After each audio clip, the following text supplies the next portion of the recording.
জয় গুরু। খাদ্য নিবেদনের সার্থকতা কি?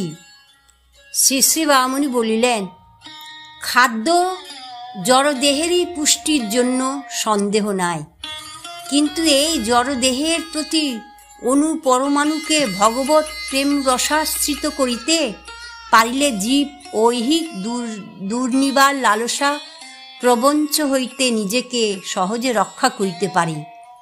এই জন্যই এই দেহের পুষ্টির জন্য যে বস্তু গ্রহণ করা যায় তাকে ভগবৎ প্রেম রসাশ্রিত করিয়া লওয়া আবশ্যক।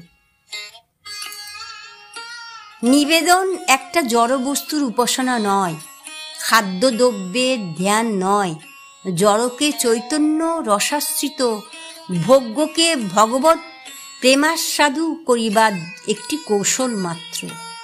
যে কোনো ব্যক্তি নিজ রুচি মতো নিবেদন করিতে পারেন, কিন্তু গুরুর নির্দেশিত প্রণালীতেই নিবেদন করিবার সার্থকতা অধিকাংশ স্থলে বেশি।